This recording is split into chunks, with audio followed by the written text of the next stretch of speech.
Thank you very much. Let's think about traditional organizations for a second. What is the shape of a traditional organization? Well, generally speaking, it's a pyramid.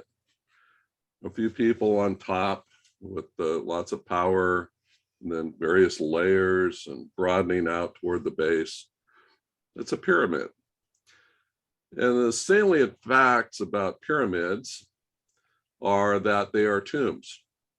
Literal tombs, in the case of Egypt, where pharaohs are buried for centuries. But also in an organizational sense, it's where creativity, innovation, and quality leadership goes to die. The traditional pyramid structure, the hierarchy of traditional organizations, is deadly to human creativity.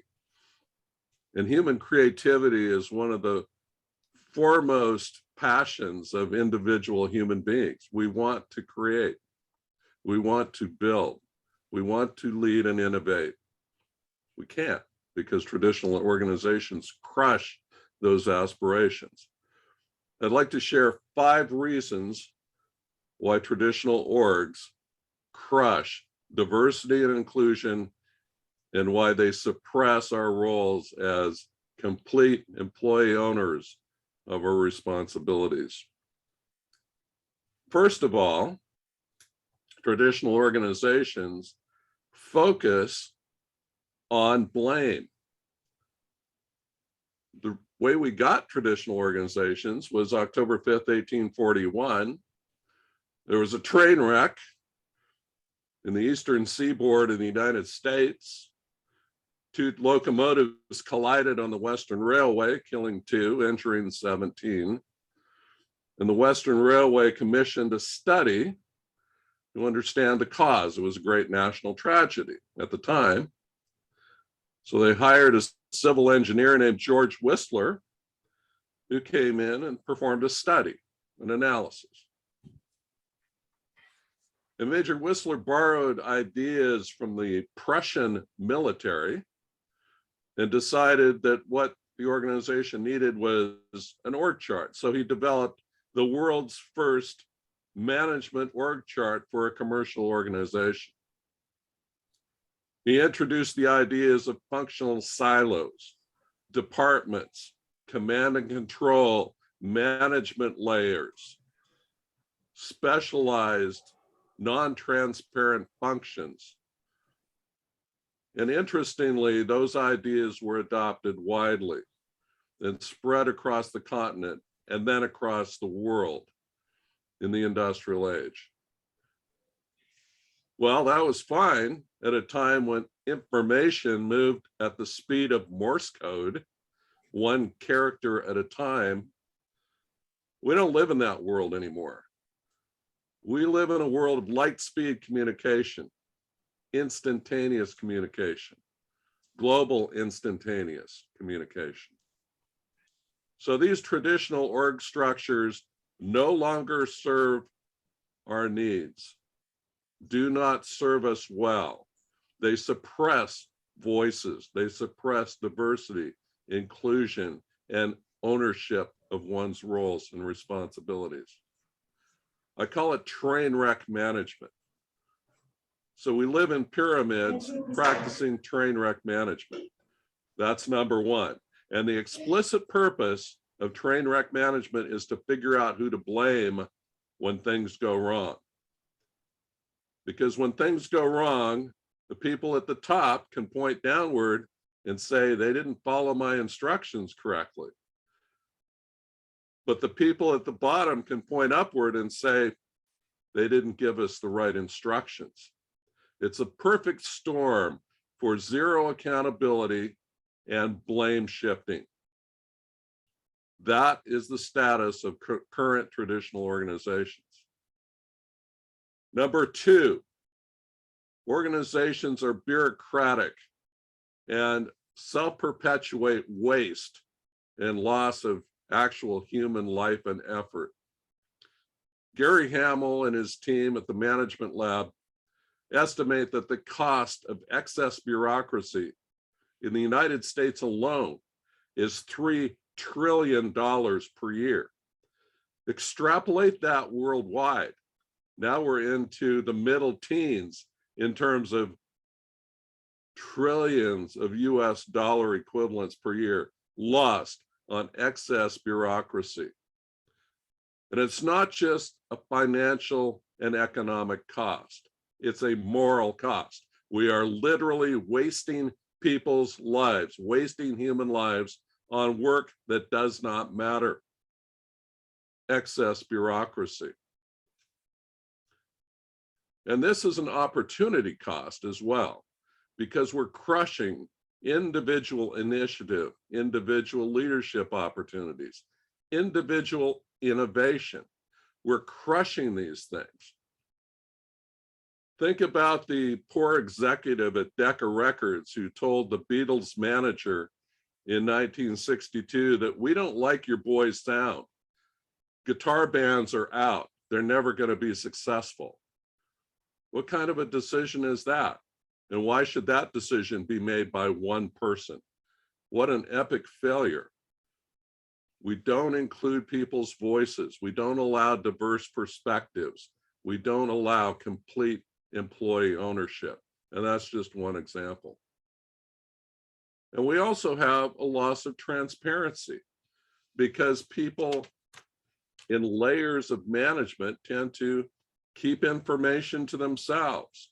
They guard information. Toyota figured out that people should be able to walk around the factories and look at whatever was interesting to them and explore their professional curiosity and ask whatever questions come to mind. But most companies haven't figured that out. So management layers suppress transparency, which is a major factor in pyramidal hierarchy. The third problem is there is a huge focus on power and power dynamics in traditional organizations. Traditional org structures breed destructive personalities. By most estimates, about 1% of the general population exhibit psychopathic tendencies. But when you start exploring and peeling back the layers of organizations, about 10% of leadership layers exhibit destructive personality characteristics. And in top management, that number rises to about 20%. This is a real challenge because we have people running organizations who are enormously destructive to the idea of diversity, inclusion, listening to people's voices, and complete employee ownership. Dr. Keltner is a researcher, PhD researcher at the University of California, Berkeley, and he studies the destructive behavioral effects of power dynamics. He found that people in power, when they exercise power, they actually have their manners and their etiquette degrade, and they treat people more poorly as a result of experiencing that burst of power. Ian Robertson wrote a book called The Winner Effect, How Power Affects Your Brain. And he discovered that when people exercise command authority, they get a shot of dopamine in the brain. They become literally addicted to power. This is a huge challenge. And it's a logical challenge as well. If you're in an organization designed like a pyramid, and your first responsibility is to respond to your boss, well, if people are trying to please their boss, who's actually trying to please the customer? The customer is the source of all profit and all revenue. It's the source of what makes a business stay alive. So pleasing the boss comes at the expense of customers. Number 4, traditional organizations create very unhealthy competition. In a pyramid, there are a very limited number of spots at the top and many more spots in the middle layers. Well, if people are aspiring to become promoted in organizations, they're challenging each other and competing with each other for a very limited, finite number of slots. This does not promote teamwork logically. It promotes information hoarding, lack of transparency, unhealthy competition. It promotes winning at the expense of one's fellow teammates. It is destructive to teamwork. It's extremely unhealthy. It does not advance diversity, inclusion, and one's CEO role. The other side effect is that it promotes an unhealthy focus on money, because people at the top of the organization are clearly paid more than people at the bottom or in the middle of organizations. And so one is forced into a chase for money, and one is focused on money. It's at the expense of a focus on excellence or the pursuit of innovation, leadership, or serving the customer and doing one's best work. Unhealthy competition is a result of pyramidal leadership. And fifthly, I would argue that all of these pathologies are reinforced by the destructive language of human resources. First of all, people are not resources, as Henry Mintzberg says. People are people. People are human beings. He said, I'm not a resource, I am a human being. Yet we talk about human resources at the expense of humans. We talk about man hours as if women don't exist. We talk about direct reports as if people are file folders. We talk about head count as if people don't have bodies. The language of human resources is inherently destructive of humanity, and it is designed to be so. So for these 5 reasons, I'm arguing that traditional organizations suppress and block the idea of including diverse voices in the design and operation of organizations. They make it very impossible for people to fulfill themselves as complete owners of their roles. Thank you. Wow, Doug, what do we do now? Do we go and have to reinvent everything? I think from what you said, it sounds like we are living in disastrous organizations. Yeah, I'm thinking, oh my gosh, what can we do now? And I know we're going to get onto that. But before we do, does anybody have any response or any question for Doug following his presentation? I'm very curious to see what the reactions are. It was nice to hear such an uplifting and engaging way of making us all feel good about ourselves right from the beginning. It's kicking us off. Great, Doug. I'd love to know, given how terrible I feel about myself as a human and as a human resources practitioner right now, is there it's a kind of a double hit on? Is there light, or is it a train coming in the tunnel? So where do you see organizations or anybody kind of moving things in a more positive way? I would say there is light. We have exemplars springing up around the world.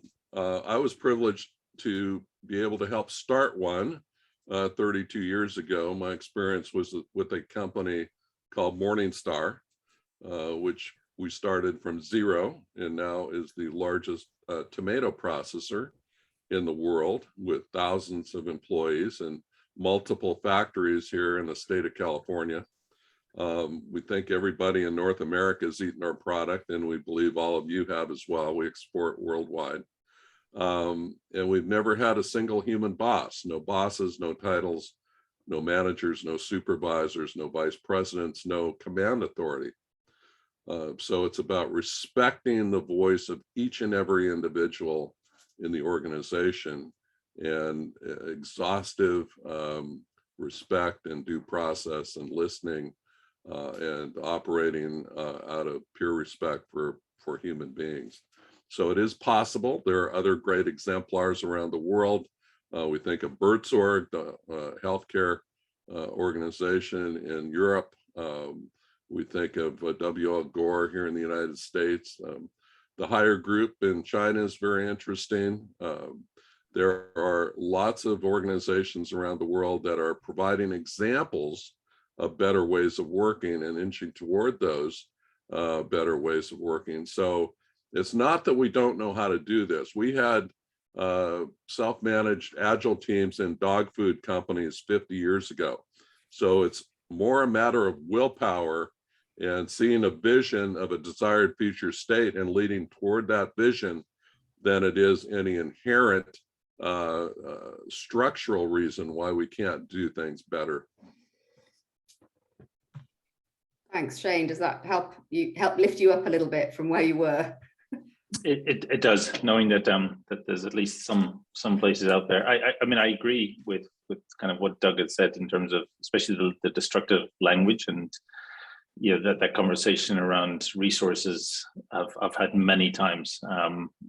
There doesn't seem to be an industrial move away from it. So it's good to see that there are large corporations who kind of take this and have been able to, in small companies, drive that change. But it's, the most you see is when somebody goes, oh, we're going to rebrand, we're now P&O instead of HR. But it's a rebranding. It's like greenwashing on our ESG. So it's. Thanks, Shane. I saw a lady with her hand up, Daphne. Yes, I have a question for Doug on this, because I'm always interested in why is it still the way it is. So if it's so bad, and if it's so horrible to be in these institutions and it's killing creativity, what are the forces that keeping these institutions in place the way they are? Well, I think one of them is one of the bullets that I alluded to, which is the focus on power.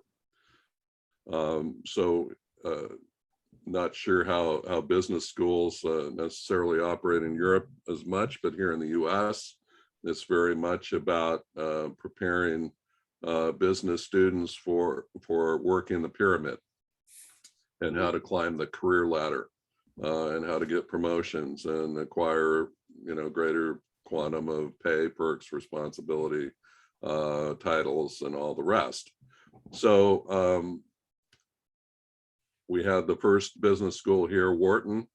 They had an idea birthed in the industrial age of how to churn out business students, and that really hasn't changed. So we're still here in the year 2022, and we're still turning out MBAs who are primed to climb the career ladder. So it's somewhat institutional. But I have a dear friend, Peter Kestenbaum, is a great leadership philosopher, has written a number of books about the philosophy of leadership.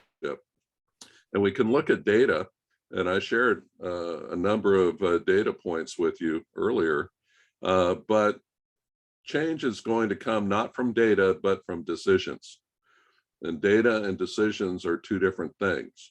And Peter was the subject of a very influential Fast Company article in 2000 called "Do You Have the Will to Lead?"